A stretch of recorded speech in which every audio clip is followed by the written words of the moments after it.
What do you do when the monster you've been torturing for 15 years was never your prisoner, but your warden? What happens when the cage you built for her was the only thing protecting you? The guards of Blackstone Prison are about to learn the answers, but for some, it will be the last thing they ever know. Let us know your theories in the comments below. The air in Blackstone Prison was always thick. It wasn't just the heat bleeding from the volcanic rock into the torchlit corridors. It was the weight of despair, the residue of forgotten prayers, and the slow, simmering rage of the mountain itself. It was a breath that never quite filled the lungs, a taste of ash and regret. Captain Kaelen led the evening round, his boots scuffing against the obsidian floor. 15 years of these same steps, past the same damp, groaning walls, had worn a groove not just in the stone, but in his soul. Behind him, the rhythmic, impatient clank of Rorik's armor echoed, a stark contrast to Alara's near-silent footfalls. "Tell me again, Captain." Rorik's voice, young and sharp as a new blade, cut the silence. "Why do we still coddle the old witch? Should have been tossed into the magma chasm the day she arrived." Kaelen didn't turn. "Our duty isn't to question the king's judgment, Rorik. It's to keep her contained." "Contained?" Rorik snorted. "She's a bag of bones. What's she going to do? Ness a shroud." Alara, her hand trailing lightly against the wall, frowned. "The stone, it's warmer tonight. Different." "Everything's different to you, Smith's daughter," Rorik mocked. "You hear secrets in the rocks." "I do," Alara said, her voice quiet but firm. "And tonight, it's not a secret. It's a hum. Can't you feel it? Like a beast purring in its sleep." They reached the end of the corridor, a dead end dominated by a single, massive door of black iron, etched with runes meant to suppress magic. The air here was hottest, vibrating with a low, subaudible thrum. The cell of Lady Morgana. Kaelen slid the heavy viewing slot open. Inside, she sat on a simple stone bench, her back straight, a portrait of grace in a tomb of brutality. Lady Morgana, once queen of the Seven Kingdoms, now a relic of white hair and papery skin, draped in a faded gray shift. Her hands, resting in her lap, were a map of blue veins and prominent bones, but they were steady. Her eyes, the color of a winter twilight, were open, fixed on nothing and everything. "Evening, my lady," Kaelen said, the formal greeting a stubborn, unconscious habit. Rorik shoved his face into the slot. "Dreaming of your throne, witch? It's dust. Just like you'll be soon." Morgana's gaze didn't waver, but a faint smile, tiny, terrifying crack in her composure, touched her lips. It was not the smile of a prisoner. It was the smile of a keeper, surveying her charges. "Such fire, child." Her voice was a dry whisper, yet it carried through the iron, clear and precise. "It will be your undoing. This mountain feeds on fire, and it is so very hungry." A shiver, completely at odds with the stifling heat, ran down Kaelen's spine. Her words were madness. They had to be. But after 15 years, he had learned that her madness often had the cadence of prophecy. "Save your breath," Rorik spat, slamming the slot shut. The boom echoed down the hall. Crazy old crone. Alara had her palm flat against the cell door. She snatched it back. "Kaelen, it's pulsing." Before the captain could respond, hurried footsteps approached. Warden Valerius appeared, his face, usually a mask of bureaucratic calm, was pale. He carried a scroll sealed with the king's own mark, a blazing sun imposed over a shattered crown. "A rider. From the capital," Valerius said, his voice tight. He didn't look at the cell. He never did. The king's command is final. The sentence is to be carried out. At dawn. The words hung in the sulphurous air. Dawn. The end of their 15-year vigil. Kaelen felt a strange, hollow sensation. It should have been relief. Valerius finally turned to the cell door, a flicker of triumph in his eyes. "Do you hear that, Morgana? Your time is up. The sun will rise, and your shadow will finally be gone from this kingdom." From behind the iron door, a soft, melodic laugh drifted out. It was the sound of ice cracking over a deep, dark lake. "Oh, Valerius!" Morgana's voice was almost gentle. You have it backwards. It is my shadow that has been holding all the other shadows at bay. As the last syllable left her lips, a sound tore through the prison. Not a rumble, not a tremor. It was a crack. Sharp, definitive, and sickeningly loud, like the breaking of the world's spine. Every eye snapped to the source. On the solid, volcanic wall next to Morgana's cell, a fissure now ran from floor to ceiling, jagged and black. And from within the crack, not the expected glow of magma, but a deep, unnatural violet light pulsed once, twice, like a waking heartbeat. The hum Alara had felt was now audible, hungry thrum. The cage had not just cracked, it had begun to bleed. The crack in the wall did not widen, but the violet pulse within it remained, a malevolent eye staring out into the corridor. The air, already thick, now carried a new scent, ozone and something ancient, like the inside of a long-sealed tomb. Warden Valerius was the first to break the stunned silence. A seismic event. Nothing more, he barked, his voice a notch too high. The mountain is volatile. It means nothing. He pointed a trembling finger at Kaelen. Double the guard on this cell. No one enters. No one speaks to her. Dawn cannot come soon enough. With that, he turned on his heel and strode away, his retreating footsteps echoing his panic. Rorik, recovering from his initial shock, glared at the pulsating fissure. A trick, her last bit of witch magic to scare us. He kicked the wall near the crack, a foolish act of defiance. A shower of fine, black dust rained down, and the violet light seemed to throb in response. Rorik flinched back, muttering a curse before marching off to his post. Kaelen did not move. He stared at the crack, Morgana's words echoing in his mind. It is my shadow that has been holding all the other shadows at bay. Captain, Alara's voice was soft. She held her hand near the fissure, not touching it. It's not hot. It's cold. And the hum, it's not from the mountain. It's coming from beyond the stone. I know, Kaelen said, the weight of his epiphany crushing. He finally looked at her, his eyes grave. Secure this corridor. I need to speak with Boren. In the guard's mess, a cavernous room carved from the rock itself, the atmosphere was tense. The usual clamor of dice and rough laughter was absent, replaced by hushed conversations and nervous glances towards the ceiling. Finn, the youngest, was polishing a breastplate with a frantic, repetitive motion, his hands shaking. Boren, the veteran, sat alone at a table, sharpening his dagger with a slow, rhythmic scrape of stone on steel. His face, a roadmap of old scars and deeper wrinkles, was unreadable. Kaelen sat opposite him, the wooden bench groaning under his weight. For a long moment, he said nothing, just listened to the methodical scrape, scrape, scrape. The crack, Kaelen began, his voice low. Morgana spoke to it, or it spoke through her. I don't know which. Boren didn't look up. The mountain speaks in many ways. Most men are just too loud to hear it. What do you know, Boren? You were here before her, before all of this. The scraping stopped. Boren lifted his gaze, his old eyes holding a universe of weary knowledge. I served the old crown, Kaelen, before King Theron and his enlightenment. I stood guard in the great hall when Morgana ruled. She was not what they say she was. Then what was she?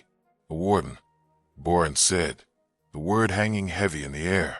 There are older things than kings and queens in this world, things that gnaw at the edges of reality. Her power wasn't for conquest. It was a barricade. He nodded slowly towards the deeper parts of the prison. They didn't just throw her in the deepest hole they could find. They put her where she was needed. I always feared the day we'd forget why.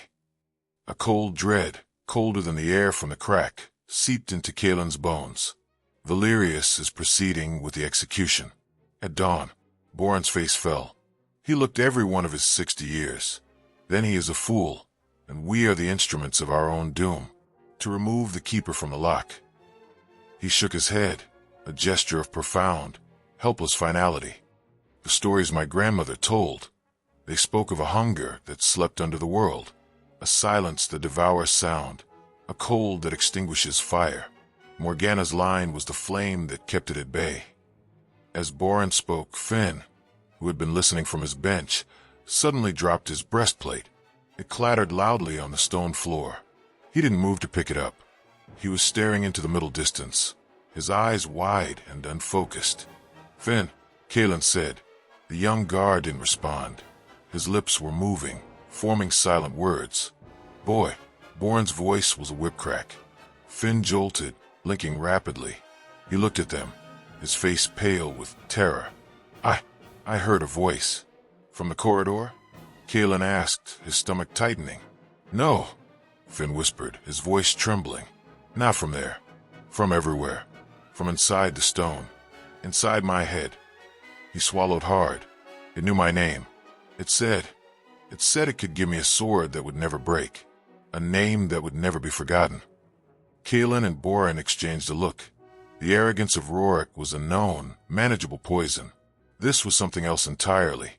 This was a subtle, insidious corruption, seeking out the most vulnerable, the most ambitious, the most fearful. The entity wasn't just breaking out. It was already reaching in, and it was offering gifts. The oppressive silence in Warden Valerius's study was a stark contrast to the groaning, whispering prison outside. Here, the only sounds were the crackle of the too large hearth and the soft rustle of parchment. Valerius sat behind his obsidian desk, a fortress of order in a citadel descending into chaos, attempting to compose his daily report to the capital. The words, however, would not come. Crack. The sound was not in the room, but deep within the mountain. A faint tremor ran through the floor, causing the ink in his well to ripple. Valerius's hand jerked, spilling a black blotch onto the pristine vellum. He stared at it, a dark star blooming against the white, a symbol of the contamination seeping into his perfect control. He crumpled the ruined report and threw it into the fire. It curled and blackened, just like his certainty. A firm knock echoed. Before he could answer, Captain Kaelen entered, his face etched with a grim purpose that Valerius had come to dread. "Warden, we need to talk about the execution." Valerius did not look up. "The matter is settled, Captain. The king's word is law. It happens at dawn. With respect, the king is not here." Kaelen's voice was low, urgent. He does not feel the mountain shifting under his feet. He does not hear the whispers in the stone. Morgana's presence is a keystone. Remove her, and this entire structure collapses. "Superstition," Valerius snapped, finally meeting Kaelen's gaze. The mumbling of an old woman and the fears of guards who have breathed too much sulfurous air. The only power she holds is the one you give her with your credulity. "Is it?" Kaelen took a step forward, planting his hands on the desk. "For 15 years, she has been here. For 15 years, the mountain has been dormant. Now, on the eve of her death, it wakes. The walls crack with a light that is not of this earth. My youngest guard hears promises in his mind. You call that coincidence. I call it causality." A memory, unbidden and violently suppressed, flashed in Valerius's mind. The day Morgana was brought in, not in chains, but walking with a terrible dignity. She had looked at him, not with hatred, but with a pity that had chilled him more than any curse. "You are a clerk, Valerius," she had said, her voice calm. "You think in scrolls and ledgers, but some balances are not meant to be settled. Some debts, once paid, will bankrupt the world." He had dismissed it as the rambling of fallen tyrant. Now, Kaelen's words were giving that memory a terrifying new life. "Her magic is broken," Valerius insisted, more to himself than to the captain. "The runes on her cell, the suppression collars we used in the early years, the king's mages assured us. What if her magic was never the thing we were supposed to be suppressing?" Kaelen's question hung in the air, truth so obvious it was blinding. What if her power was the lock, and we, in our ignorance, are about to break the key inside it? Valerius shot to his feet, his chair screeching against the stone. "Enough. Your duty is to follow orders, Captain, not to philosophize. The lock, as you call it, is a myth. The key is a treasonous sorceress who will be ash by morning. Now return to your post. Ensure there are no more disturbances." Kaelen held his gaze for a long, tense moment. The disappointment in the captain's eyes was a heavier burden than any royal decree. Without another word, he turned and left, closing the door behind him with a soft, final click. Alone again, Valerius sank back into his chair. The silence of the room was now accusing. He looked at the dancing flames in the hearth and saw not warmth, but the dawn's execution pyre. He saw Morgana burning, and in the log that cracked and spat in the fire, he heard an echo of the mountain's groan. He was a man of logic, of rules, but as another, deeper tremor shook the fortress, he felt the foundations of his certainty crumble. Kaelen was right. The king was not here. He was, and for the first time in 15 years, Warden Valerius was terrified that he was not the jailer, but a doomed man standing watch over a tomb that was about to burst open. Far below the stifling dread of Blackstone Prison, nestled in the precarious shadow of the volcano, lay the village of Emberfall. It was a place of soot-stained stone and stubborn resilience, its people living a hardscrabble life, mining the igneous rock and harvesting the rare sulfurous herbs that grew on the mountainside. The air here was always tinged with the smell of ash, a constant reminder of the sleeping giant that loomed above them. In a small, cluttered hut at the village's edge, the prophetess Anya jolted upright in her chair. Her sightless eyes, milky and wide, stared unseeing at the fire dying in her hearth. Her gnarled hands, which had been carding wool, clenched into fists, the yarn falling forgotten to the dirt floor. A soundless scream had torn through her. It was not a sound of the ears, but of the spirit, a shriek of rending reality, a vibration of pure malice that resonated in the hollow of her bones and the silent spaces of her mind. It was the sound of a caged door, rusted shut for eons, screeching open an inch. Grandmother, a young girl, Liana, one of the village children who often brought her food, paused in the doorway, her voice small and fearful. You cried out. Anya's head turned slowly towards the sound. Her voice was a dry rasp, stripped of all comfort. The mountain, it does not groan in its sleep, child. It screams. It has been stabbed awake. Liana took a hesitant step inside. The guards, they say it's just tremors. The mountain is always restless. The guards are blind men describing an eclipse by the change in temperature. Anya snapped, her fear making her sharp. She pushed herself to her feet, her body trembling.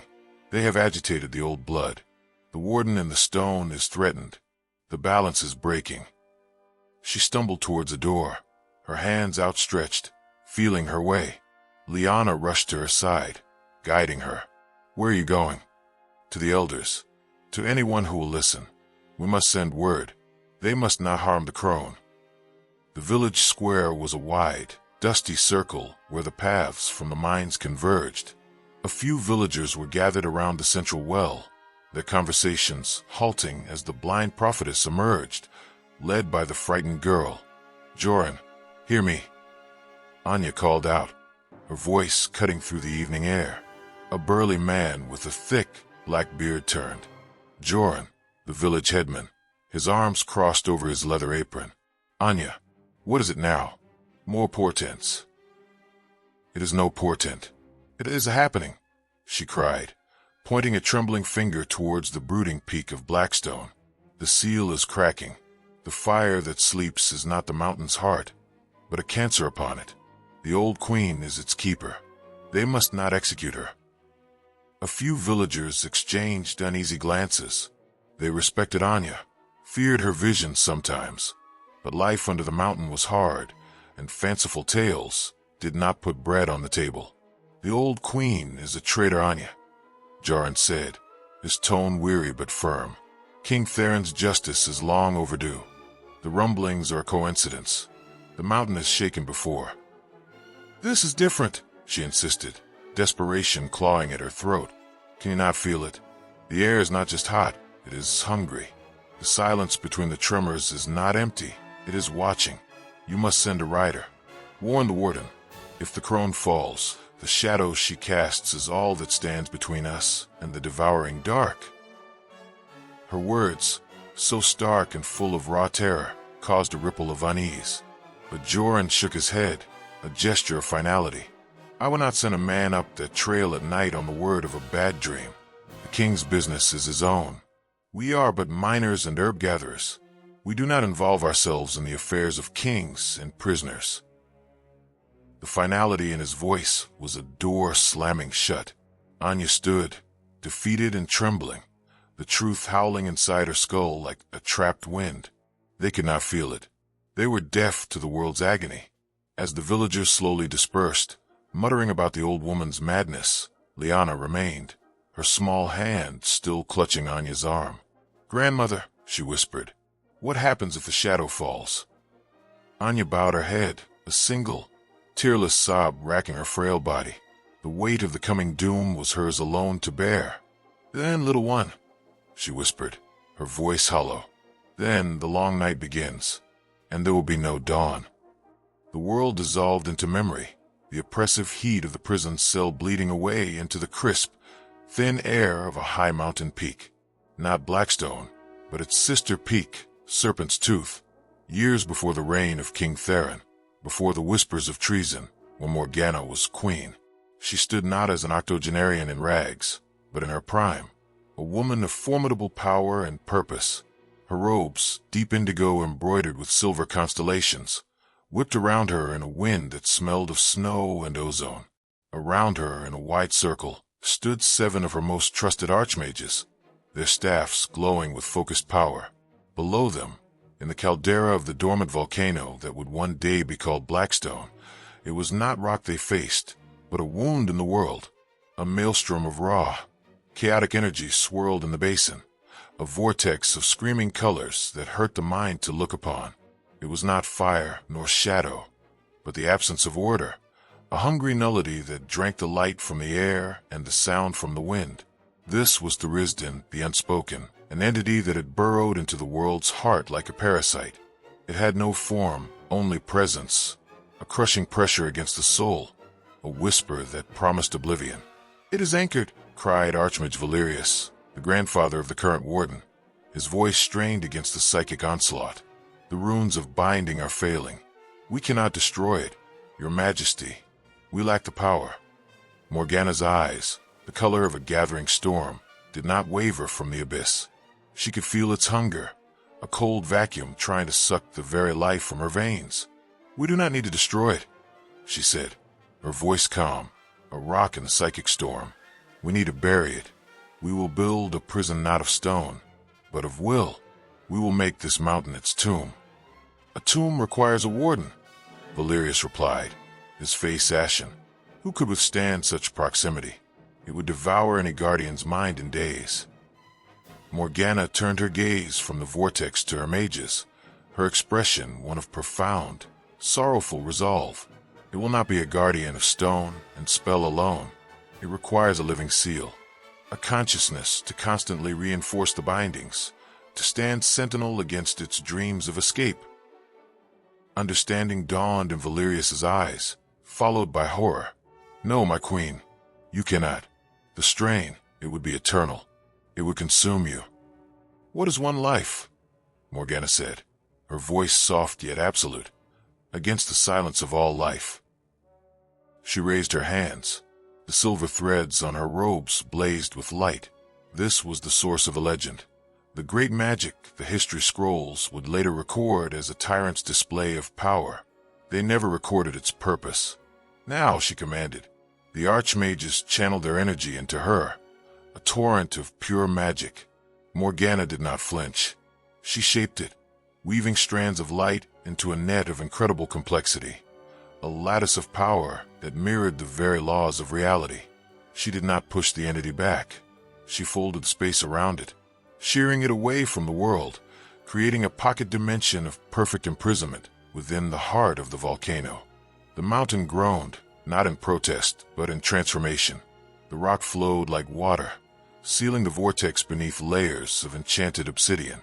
The final step, the keystone, was herself. She did not cast a spell at the prison. She became part of it. A single, silvery thread of her own life force, her essence, snapped out from her chest and anchored itself deep into the newly formed seal. It was not a physical tether, but a metaphysical one. Her presence, her will, became the lock on the door. She gasped, stumbling to one knee as a coldness, the echo of the entity's nullity, took root in her soul. The vibrant world around her seemed to dull slightly, its colors less bright, its sounds muffled, as if she was forever listening to the silence on the other side of the wall. "It is done," she whispered, her voice already carrying a hint of the grave. Valerius rushed to her side. "My queen, what have you done?" She looked up at him, her eyes now holding a deep, ancient fatigue. "I have ensured my reign will never truly end, old friend, but it must appear to. The world cannot know this truth. Fear would lead men to try and break the seal, thinking to destroy the monster Morgana. They must believe I am the monster, safely imprisoned." The plan was forged in that moment. The false accusations, the staged trial, the imprisonment in the very fortress she had created to be her eternal watchpost. The memory faded, the cold of the peak dissolving back into the oppressive heat of the cell. The old woman on the stone bench opened her eyes. The faint, sad smile returned to her lips. They thought her captivity was a punishment. It had always been a vigil. And now, the fools who believed themselves her jailers were coming to break the only thing standing between their world and the devouring dark. The weary, beating heart of the warden. 1,000 miles from the trembling mountain, in the gilded heart of the Sunstone Palace, King Theron could not sleep. His chambers were a testament to his reign, walls adorned with tapestries depicting his victory over the tyrant queen, floors of polished marble, windows looking out over a city bathed in the perpetual, enchanted light he had commissioned to banish all shadows. Yet, a coldness had taken root in him, a chill no amount of sunlight or fur-lined robes could warm. He stood on his balcony, his knuckles white as he gripped the railing, staring not at the glittering capital below, but towards the dark, distant silhouette of the Blackstone Range, a jagged scar on the horizon. It was there. She was there. 15 years. For 15 years, he had ruled, and for 15 years, the specter of his aunt had been a whisper in the back of his mind. The scholars he employed wrote histories praising his enlightened rule, his liberation of the 7 kingdoms from her sorceress grip. The bards sang songs of his valor. The people cheered his name. But in the quiet hours, he heard another song, the memory of her voice, calm and unwavering at her trial, cutting through the accusations he had so carefully manufactured.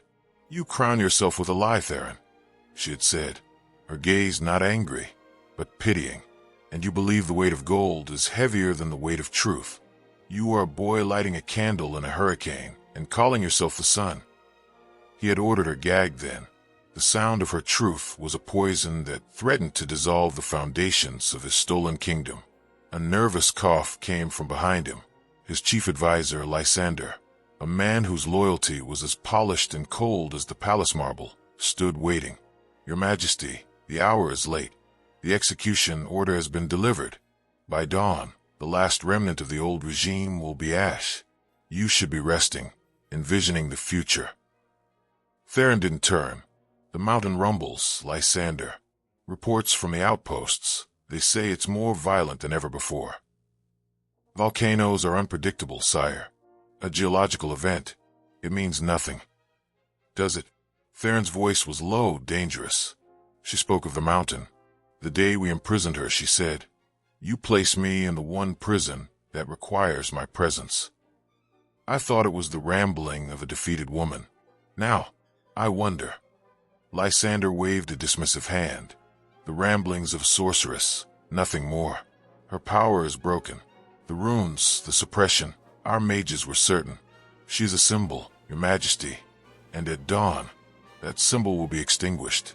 The people will see your resolve. Your reign will be absolute." Absolute. The word echoed in the vast chamber. Theron wanted to believe it. He had spent a decade and a half systematically erasing her legacy, rewriting history, building a new world in his own image. Yet, the past was a stubborn ghost. Her shadow, long and deep, still fell across his throne. He thought of the artifacts he had confiscated from her vaults, not gold or jewels, but strange, crystalline devices and scrolls filled with astrological charts and diagrams of ley lines. His own mages could not decipher their purpose. They spoke of world lines and primordial balances. Nonsense. It had to be. Another tremor, this one of pure anxiety, shook his own foundation. What if it wasn't nonsense? What if her power wasn't meant for domination, but for containment? The old folk tales his nurses had told him, the ones he had dismissed as peasant superstition, whispered of ancient, sleeping evils. No, he whispered to himself, crushing the doubt like a bug. She was a tyrant. I am the liberator. He turned to Lysander, his face a mask of hardened resolve. The chill inside him was replaced by a feverish need for finality. Send another rider, the fastest we have. My command is to be reiterated and made urgent. The execution is not to be delayed for any reason. Not for tremors, not for weather, not for the whispers of cowardly guards. It happens at dawn. I want her heart turned to ash before the sun fully clears the horizon. Is that understood? Lysander bowed deeply, a smile playing on his thin lips. It will be done, Your Majesty. Absolute clarity. As the advisor hurried out, Theron turned back to the night. The dark shape of the mountains seemed to loom larger, a sleeping beast stirring. He was not a boy lighting a candle. He was a king, and kings did not fear the dark. They commanded the dawn. But as he stood there, a single, traitorous thought insinuated itself into his mind. What if the coming dawn was not his to command? What if, in his arrogance, he was not bringing the sunrise, but extinguishing the last star in a rapidly darkening sky? The final hour of night clung to Blackstone Prison with the desperation of a drowning man. The tremors were no longer intermittent. They were a constant, grinding vibration, a teeth-rattling drone that promised annihilation.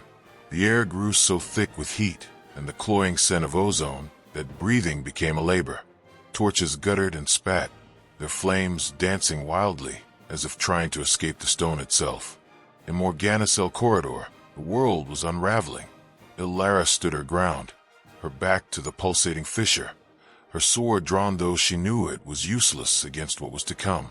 The violet light painted her face in ghastly hues. Captain, the Western Bloc has been evacuated. The men they're not themselves. Some are weeping, others are just staring at the walls. Kaelen nodded, his face a mask of grim endurance. He had stationed Boren and a shaky Finn at the main gate to hold the retreat path. Hold the line here, Ilara. Dawn is close. It was a prayer, not a statement. From behind the iron door, Morgana's voice rose, not in a scream, but in a low, resonant chant. The language was ancient, guttural, the sound of grinding continents. It was not a spell of attack. It was a song of binding, a desperate, failing attempt to reinforce the crumbling seal. Each syllable she uttered seemed to cost her dearly, her frail body trembling with the effort. It was this sound, this evidence of her enduring power, that finally broke Rorik. He had been pacing like a caged animal, his bravado eroded by the relentless psychic pressure. The whispers had found fertile ground in his ambition and fear, promising him glory, mocking his impotence. "Enough of her witch words," he roared, his voice cracking. He snatched a heavy set of keys from a hook on the wall. "I'll silence her myself. We should have done this years ago." "Rorik, no. Stand down." Kaelen's command was a whip crack, but it was too late. Blinded by fear and rage, Rorik fumbled with the lock. The iron bolts, hot to the touch, screeched as he threw them back. "Rorik, don't open that door." Ilara screamed, her voice raw with a terror that went beyond physical danger. But the door was already swinging inward. The sight within stole the breath from their lungs. Morgana was not cowering in a corner. She stood in the center of the cell, her feet bare on the stone, her arms raised. Her form seemed to shimmer, caught between the frail old woman and a glimpse of the formidable queen she had been. The air around her crackled with silver energy, a visible web of power that strained against an invisible, pressing darkness. She turned her head slowly as Rorik burst in, her winter twilight eyes holding no surprise, only a profound, weary sorrow. "You foolish, proud boy," she whispered, her chant broken. Rorik hesitated for only a second, his sword raised. Your reign of terror ends now, witch. He took a step toward her, but his boot never touched the floor. The moment Morgana's chant ceased, the world broke. It was not a tremor. It was an explosion of silence. A wave of force erupted from the walls, not shattering them, but unmaking them. The solid volcanic rock dissolved into swirling, chaotic nothingness, the violet light from the fissure flooding the corridor, consuming it. The ceiling vanished, revealing not the sky, but a swirling vortex of anti-light, a hungry maw of screaming void. The prison wasn't collapsing. It was being unmade. Rorik stood frozen, his sword falling from his nerveless fingers, with a clatter that was instantly swallowed by the roaring silence. He stared into the heart of the expanding chaos, his face a canvas of pure, uncomprehending terror. He didn't scream. He simply dissolved, his form unraveled like smoke in the wind, consumed by the ravenous nullity of the entity. Kaelen and Alara were thrown back by the blast, saved from the same fate only by the doorway's frame. They clung to the stone, watching in horror as the cell, the corridor, the very reality they knew, was eaten away, replaced by the pulsating, terrifying chamber of the entity's prison. And at its center stood Morgana, no longer confined by iron bars, but standing as the lone, fragile pillar between the world and the devouring dark that now stretched out around him, infinite and hungry. The cage was gone, the monster was awake, and the warden was all that remained. The world had become a nightmare painted in shades of violet and void. Where the solid stone of Blackstone Prison had been, there was now a cavern of impossible geometry, its edges shifting and bleeding into the screaming chaos of the vortex above. The air was gone, replaced by a suffocating pressure that threatened to collapse their lungs and crush their sanity. The only light was the malevolent, pulsing glow from the abyss below and the faint, silver nimbus surrounding Morgana. Kaelen dragged Alara to her feet. They clung to each other, their minds reeling, unable to process the reality that the prison, the mountain itself, was simply gone around them. They stood on a crumbling ledge of obsidian, the last solid ground in a universe of hungry nothingness. By the gods. Alara breathed, her voice a terrified whisper stolen by the roaring silence. There are no gods here, Kaelen gasped, his eyes fixed on the center of the maelstrom. Only her. Morgana had not moved. Her arms were still raised, but now they trembled violently.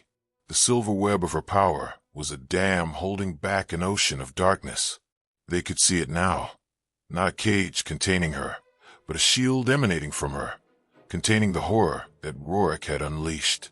Thin, tender-like cracks of blackness were snaking their way up her shimmering barrier. She was never the prisoner, Kaelen said, the final, horrifying piece of the puzzle clicking into place. She was the lock, and we were fools trying to break it. A wave of pure, psychic malice washed over them. The entity's attention, vast and ancient, and utterly devoid of anything they would recognize as life. It was hunger. It was silence. It was the end of things. It focused on Morgana. A spear of concentrated void lanced from the vortex, slamming into her shield. The old woman cried out, a sound of pure agony, and buckled to one knee. The silver light flickered. Captain, Alara yelled, her instincts as a guard overriding her terror. We have to help her. How?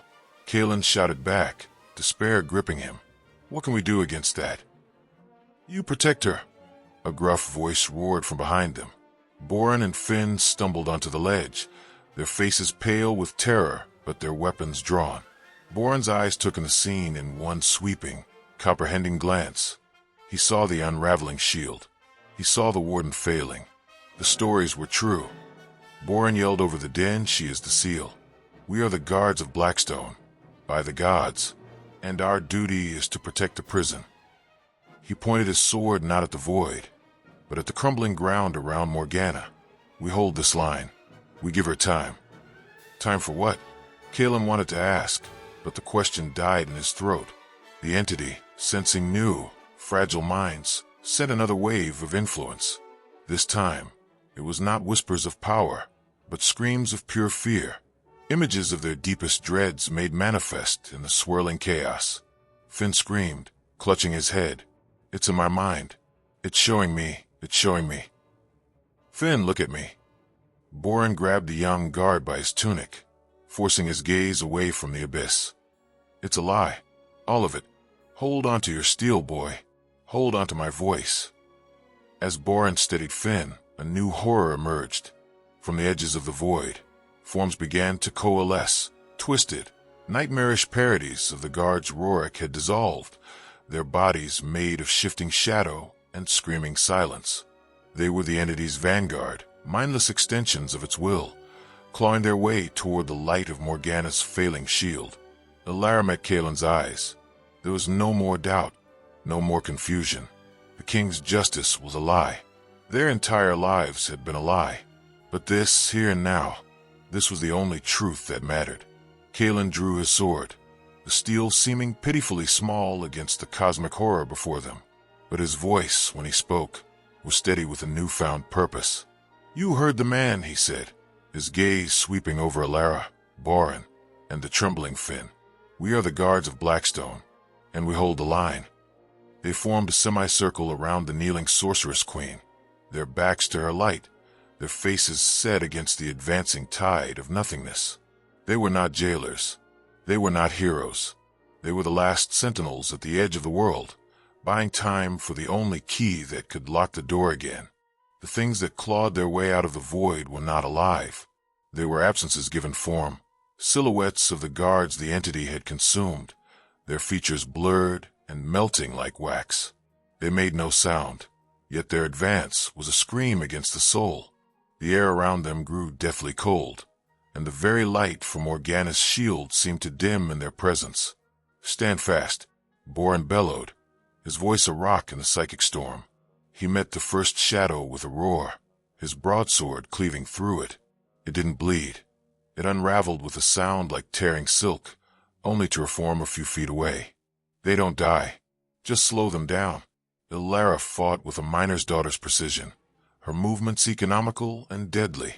She quickly learned that a solid thrust to the center of mass would make a shadow dissipate for a few precious seconds longer. They're drawn to the shield. They're trying to weaken her. Kaelen fought beside her, his mind racing. This was a battle of attrition they could not win. They were tiring, their muscles burning, their minds fraying from the constant, silent assault. He risked a glance back at Morgana. She was on both knees now, her hands pressed flat against the shimmering silver web on the ground. Her chant was a raw, guttural thing, each word a struggle. Veins stood out on her temples, and a thin trickle of blood ran from her nose. The shield flickered more violently with each passing moment. I cannot hold it. She gasped, her voice barely audible. The seal is broken. To reforge it requires a sacrifice, a life offered to the bindings, to replace the anchor that was shattered. The meaning slammed into Kaelen, the anchor that was shattered. Rorik's violent intrusion, his death. The balance had been broken. It needed a new counterweight. A life. Finn whispered, his eyes wide with horror. He parried a shadowy claw, his sword arm shaking. Not just a life, boy. Boren grunted, shoving another specter back. A willing life. A conscious choice to become part of the prison. Forever. He looked at the old queen, a lifetime of misunderstood loyalty crystallizing in his eyes. That was your secret, wasn't it, my lady? You didn't just guard it. You are part of it. Morgana met his gaze, her own filled with an ocean of sorrow. There was no other way. A particularly large shadow, a monstrous parody of Rorik, broke through their line. It ignored the guards and lunged straight for Morgana's undefended back. It never reached her. With a final, defiant roar, Boren threw himself in its path.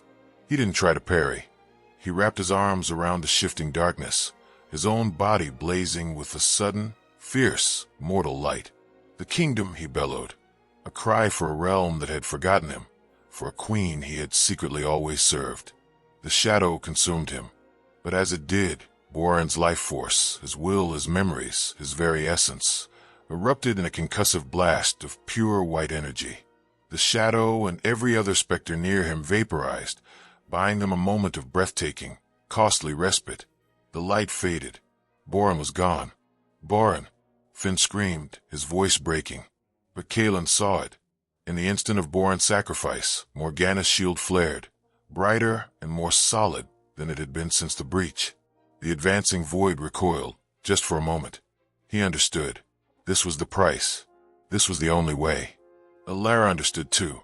Her eyes met Kaelen's, a silent, terrible conversation passing between them. Who would it be? But Finn was already moving. Tears streamed down his face, but his step was sure. The whispers, the terror, the madness, it had all fallen away, burned clean by Boren's sacrifice. My family is gone, Finn said, his voice quiet but firm, carrying a strength they had never heard in him. I have nothing to offer the world but my fear. Let me offer it this instead. Finn, no, Alara cried, reaching for him, but he was already at the edge of Morgana's shield. He turned to look at them, a young boy no longer. Tell them the old stories were true, he said to Kaelen. Then he looked at Morgana. My lady, make my life mean something. He didn't jump. He simply stepped forward, into the silver web of her power, and he began to burn. It was not a fire of pain, but of transfiguration. His form dissolved, not into nothingness, but into pure golden light. The light flowed along the cracks in Morgana's shield, fusing them, reinforcing the web, weaving his essence into the very fabric of the prison. His sacrifice, willing and pure, became the new anchor. Morgana rose to her feet. The tremor was gone from her hands. Her voice, when she spoke the next word of the binding chant, was the voice of the mountain itself, ancient and unyielding. Now, she commanded, her eyes blazing with borrowed light. Now we finish this. The cavern of chaos trembled, but this time, it was not with the entity's hunger. It was with the strain of reforged chains. The golden light of Finn's sacrifice pulsed through Morgana's silver web, a brilliant, defying counterpoint to the devouring violet of the void. The shield was no longer just holding. It was advancing, pushing back against the anti-light, reclaiming inches of reality. But the unspoken would not be caged so easily. The vortex convulsed, and from its heart coalesced a figure of pure, concentrated hatred. It wore Rorik's face, but it was a hollow mask. Its eyes were pools of nothing, its form a wound in the world. In its hand, it held a sword of screaming silence. It was the entity's final argument, its embodiment of their fear and failure. It pointed the void blade at Morgana. The seal will break, it spoke, its voice the sound of 1,000,000 souls being extinguished at once. The offering is accepted. The prison is ours. It lunged. Kaelen moved without thought. He met the charge, his own steel sword clashing against the blade of nothingness. The impact was not metal on metal, but a psychic detonation that sent shards of pure agony through his mind. His sword began to dissolve at the edges, unraveling into motes of light. He's too strong. Kaelen gritted his teeth, his boots sliding back on the disintegrating ground. His strength is your doubt. Morgana's voice rang out, clear and powerful. He is a lie-given form. See him for what he is. Alara joined Kaelen, her sword striking the entity's flank. Her blade fared no better, but her attack drew its attention for a crucial second. Kaelen looked past the Rorik mask, past the terrifying form, and into the core of the being. He saw not a monster, but a desperate, ravenous emptiness. It was not powerful, it was needy. It needed their fear to exist. With a roar that tore from the depths of his soul, Kaelen pushed forward. He didn't aim to kill. He knew he couldn't. He aimed to defy. You are not real, he shouted, each word a hammer blow against the illusion. His sword, now little more than a hilt, shattered completely. But in that moment of supreme defiance, the Rorik figure flickered, its form becoming insubstantial. It was the opening Morgana needed. She slammed her hands together. The entire web of power, the silver of her will, the gold of Finn's sacrifice, the defiant spark of Kaelen's courage, collapsed inward. It was not an explosion, but an implosion of reality. The screaming vortex was sucked back into the heart of the mountain, the void folding in on itself like a collapsing star. The shifting geometry of the cavern solidified. the walls groaning as they were forced back into their ancient, proper shapes. The light faded, leaving behind a deafening silence, broken only by the ragged gasps of the survivors. They stood in a new, vast cavern. At its center, where Morgana had stood, was now a magnificent, terrible statue. It was the figure of an old woman, one hand raised in a warding gesture, the other pressed over her heart. Her face was a mixture of profound sorrow and unbreakable resolve. She was made of obsidian and silver and veins of pure gold, seamlessly fused with the rock of the mountain. The living seal, the eternal warden. The prison was sealed, but the cost was etched in stone before them. Kaelen sank to his knees, his body and soul utterly spent. Alara stood beside him, her hand on his shoulder, her own tears leaving clean trails through the grime on her face. The dawn they had awaited so fearfully finally arrived. A single, pale shaft of sunlight found its way through a new fissure in the cavern's ceiling high above. It fell upon the stone face of Lady Morgana, and for a moment, it seemed to Kaelen that the stone lips held the faintest, most peaceful of smiles. They were not jailers. They were not liberators. They were witnesses. As they stumbled out of the depths of the reborn mountain and into the weak light of morning, the village of Emberfall lay silent below them. The world had been saved from a doom it never knew existed. Kaelen looked back at the silent, imposing peak of Blackstone. It was no longer just a prison. It was a tomb, a monument, and a warning. "Come on, Alara," he said, his voice hoarse. "We have a new duty now." She nodded, understanding. Their vigil was not over. It had just changed. They were the guardians of the truth, the keepers of the story, and they would ensure that the world would never again be so arrogant as to mistake its warden for a monster. Thank you for watching. First of all, the stories we tell are either entirely fictional or inspired by real events. If you have any stories you'd like to share with us, let's chat in the comment section. If you liked our story, we'd appreciate it if you gave our video a like. Don't forget to subscribe to the channel and turn on notifications to stay updated on our next videos. You can check out the playlist created for other stories on our channel in the card section at the top right. See you in the next video.